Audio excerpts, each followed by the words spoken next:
living outside of our home, and that we like having decks and areas that sort of create outdoor living spaces. And John had actually done that for us at previous homes that we owned, and so we met with John and he gave us some ideas and created some outside living space. Oh, I don't think there's any question about that. Yeah, he's very easy to work with. He communicates well. He explains things in a way that the non-technical person or someone like me, Beverly, understands it well.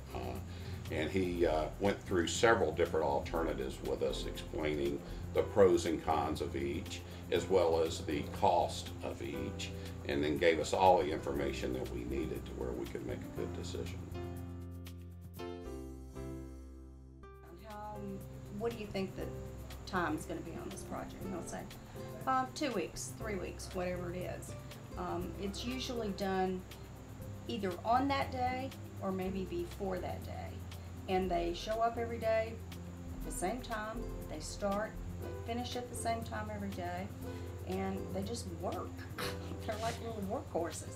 Everybody's very accommodating. You know, if you go out and ask questions or, you know, how's this going to look or whatever. I've had John even stop doing something to cut a board to show me exactly how the overhang was going to look.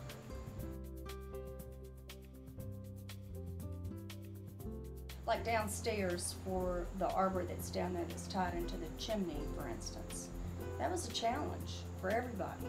We had a Hispanic man building the chimney that could not speak English. And John and it had to be built into the chimney as it was being built. But they managed to work it out and get it all figured out. I think John is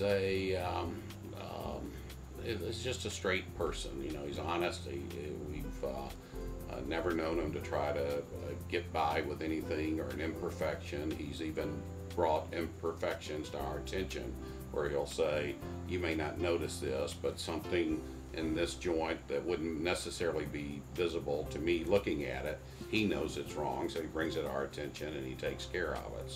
So he's not perfect, even though his end product always ends up being perfect. I think it's because along the process, if he sees things that would not meet his standard, even though I might not even recognize it or Beverly might not, he's going to bring it to our attention and take care of it. And that sort of created a lot of credibility, I think, between John and us.